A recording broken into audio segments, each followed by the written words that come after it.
Les meilleures choses ont une fin.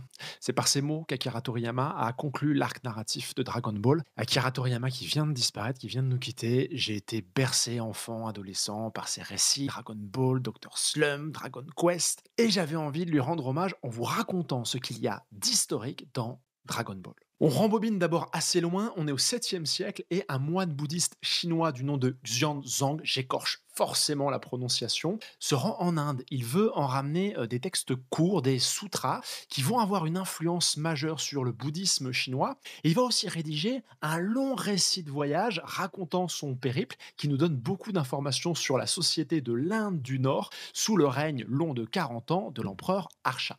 Et ce récit de voyage, il est adapté 9 siècles plus tard en roman qui va devenir un des classiques de la littérature chinoise, La pérégrination vers l'ouest de Hu Chengen. On est au 16e siècle. Et dans ce roman, on a un moine bouddhiste inspiré de Xuanzang qui se rend en pèlerinage en Inde pour en ramener des sutras, mais qui a deux problèmes. D'abord, il est très naïf, voilà, il plonge dans tous les pièges que ses ennemis lui tendent.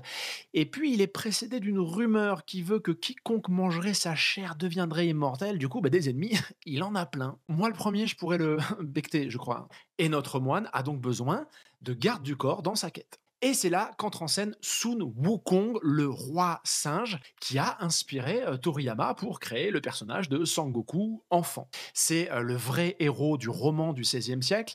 Il a une queue de singe comme Sangoku, les Saiyans. Sangoku a un nuage magique, un Kintoun. Eh bien, on retrouve le même dans le roman du XVIe siècle. Le petit San a un bâton magique qui rétrécit, qui s'agrandit, comme le roi singe. Et il est aussi très très naïf, très de caractère, emprunté pour le coup aux moines bouddhistes. Et d'ailleurs, dans le roman, Sun Wukong a plusieurs compagnons, dont un prince dragon qui inspirera Shenron, et aussi, par exemple, un homme à face de cochon, Zhu Pajie, qui donnera chez Toriyama Oolong, un des premiers compagnons de Sangoku. Et donc, pour schématiser, Dragon Ball, du début jusqu'au premier tournoi d'art martial, c'est très fortement inspiré de la pérégrination vers l'ouest. Et c'est aussi très différent, c'est un tout autre voyage que nous invite Toriyama, voyage dans lequel j'ai plongé entièrement, m'en reste des souvenirs impérissables, donc merci pour tout, maître.